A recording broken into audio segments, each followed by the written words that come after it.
Hello dear student, मैं Shubham Shekhar class 10th की mathematics में आपका स्वागत करता हूं। और आज जो वास्तविक संख्या हैं क्लास 10th का पहला ही चैप्टर है और आज ले रखा है हमारे इसका 1.4 प्रश्नावली, ठीक है ना। तो जिन छात्र लोगों ने अभी हमारे जो इससे पहले प्रश्नावलियों को नहीं देखा है तो डिस्क्रिप्शन में जा कर के वहाँ पे हमारा लिंक दे रखा है, तो वहाँ पे आप उनको देख सकते हैं। तो आज हमारी जो प्रश्नावली है वो 1.4 है, ठीक है ना। और 1.4 प्रश्नावली में किस टाइप के सवाल रहते हैं, यहाँ पे रहते हैं शांत आवर्ती और अशांत आवर्ती के क्वेश्चन रहते हैं कि किस तरीके से आप इनको प्रूव करेंगे कि ये शांत आवर्ती का होगा या फिर किस तरीके से आप इनको डिफाइन करेंगे ये अशांत आवर्ती का होगा, ठीक है ना।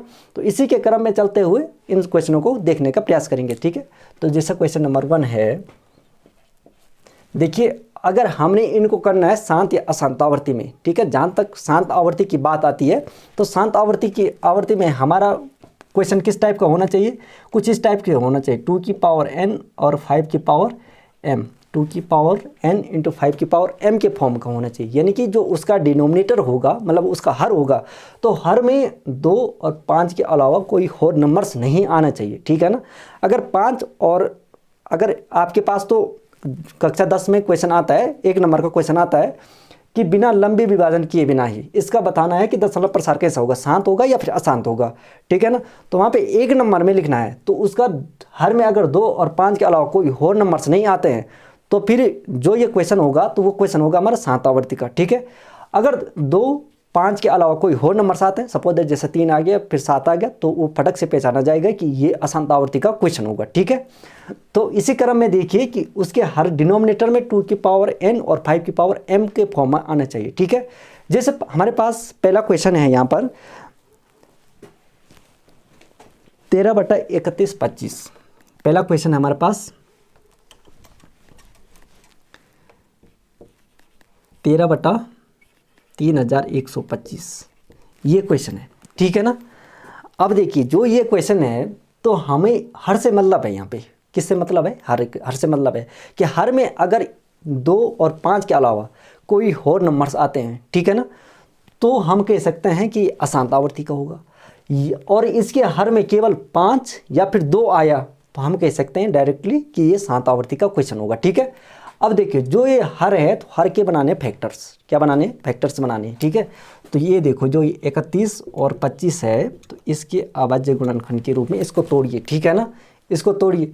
तो जो 31 25 है तो 5 से डिवाइड होता है, ठीक है ना। तो 5 से इसको डिवाइड करें तो 5 से 31 को डिवाइड कीजिए तो 5 छक्का होता है 30, ठीक है ना।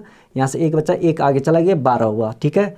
और 5 दूना 10 हुआ, यहाँ से 2 बच्चा 25 हुआ, 5 पंजे 25 हुआ, ठीक है। फिर से 5 से डिवाइड होगा 625, ठीक है। तो 5 से डिवाइड होगा 6 एक बार होगा, 5 से कम 5 और यहाँ से एक बच्चा 1 आगे चला गया, कितना हुआ 12 हुआ, ठीक है।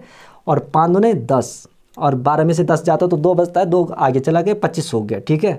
5 पंजे 25, 125, ठीक है। फिर 125 किससे डिवाइड होगा, 5 से डिवाइड होगा, ठीक है। देखिए 5 से इसको और डिवाइड करते हैं तो ये कितना आएगा मेरे पास, ये देखो 5 का भाग 12 में देंगे तो 5 दूनी 10, यहाँ से 2 बच्चा 2 आगे चला गया 25 हो गया, ठीक है।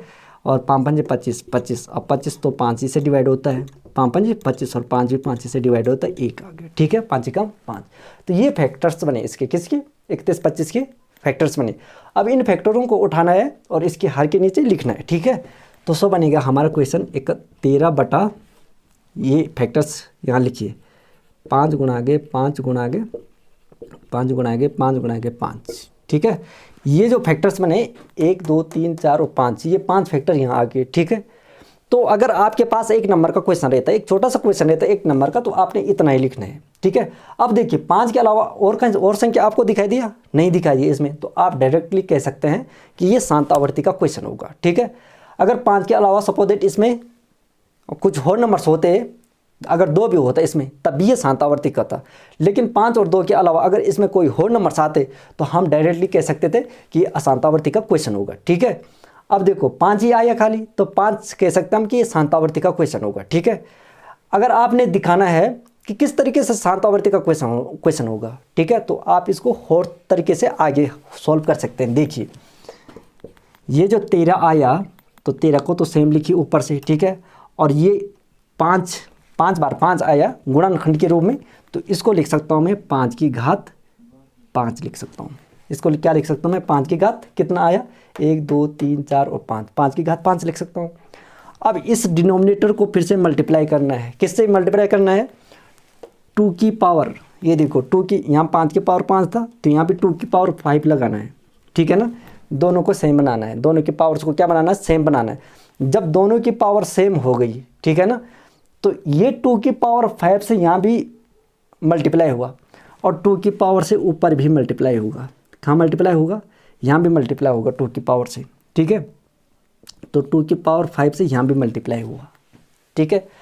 अब इसके बाद ये तो हुआ 2 की पावर 5 का मतलब क्या होता है, 32। 2 की पावर 5 का मतलब क्या होता है, 32 होता है, ठीक है। तो अब इसको आप और सोल्व करने का प्रयास करें तो ये होगा 13 गुणा 32, ठीक है ना। 2 की पावर 5 का मतलब क्या होगा, 32 होगा, ठीक है। 2 दूना 4, 4 दूना 8, 8 दूना 16, 16 दूना 32, ठीक है। तो इस तरीके से तो ये तो 32 हुआ।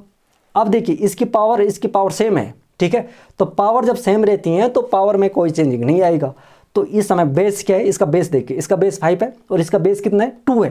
तो इस समय बेस ही केवल मल्टीप्लाई होंगे, ठीक है। तो ये बनेगा मेरा कितना, 5 दूनी का 10 और इनकी पावर चढ़ेगी कितना, सेम है पावर तो सेम ही रहेगी। इसको और सही तरीके से लिखा जाएगा तो ये बनेगा मेरा कितना, इन दोनों का गुणा आएगा कितना, 416 और बटा ये देखिए 10 की पावर 5, तो 10 की पावर 5 का मतलब क्या होगा, 1 और 1 2 3 4 5 इतना, ठीक है। यानी कि 1 22 सैकड़ा हज़ार 10 लाख 1 लाख, ठीक है। अब 1 लाख का भाग देना है किसमें, 416 में देना है। 1 लाख का भाग किस में देना है, 416 में देना है। तो मेरा आंसर कितना आएगा, यहाँ से देखिए, यहाँ से आएगा 0.00416, ठीक है। तो देखो लास्ट हमारा जो भाग गया तो यहीं तक इंड गया, कितना, 0.00416, ठीक है। 1 लाख का भाग दिया किसमें, इसमें, ठीक है। तो हमारा क्वेश्चन आता है 0.00416, ठीक है। तो यहाँ से देखो, यहाँ आगे भाग नहीं जाता है, यहीं पे हमारा भाग इंड हो गया। तो ये प्रूफ होता है कि कैसी आवर्ती का क्वेश्चन होगा, शांत आवर्ती का क्वेश्चन होगा। कैसी आवर्ती का क्वेश्चन होगा, शांत आवर्ती का क्वेश्चन होगा, ठीक है। तो ये तो पहला क्वेश्चन। अब इसमें जैसे हॉट टाइप के क्वेश्चन हैं, जैसे एक क्वेश्चन है मेरे पास, यहाँ पे देखिए, केवल क्वेश्चन देखना है और आपने बताना है कि शांत आवर्ती का होगा कि अशांत आवर्ती का होगा, ठीक है। अब देखिए जैसे क्वेश्चन है 129 बटा, यहाँ पे है कितना, 2 की पावर 2, ये है 2 की पावर 2 गुना गए 7 की पावर 3 और गुना गए कुछ और ऐसे नंबर जैसे 5 की पावर 3 है, ऐसे ही मान के चलो इस क्वेश्चन को।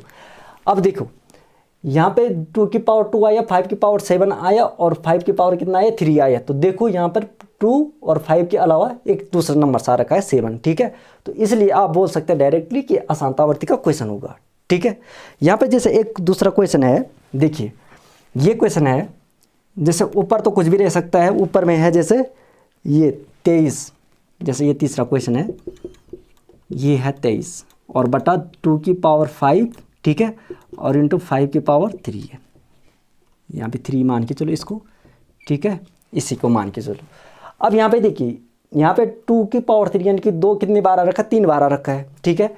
और 5 कितनी बार आ रखा है, 3 आ रखा है। तो यानी कि 2 और 5 के अलावा कोई और नंबर्स नहीं है। तो इसलिए हम कह सकते हैं कि ये कौन सा नंबर होगा, शांत आवर्ती का क्वेश्चन होगा, ठीक है।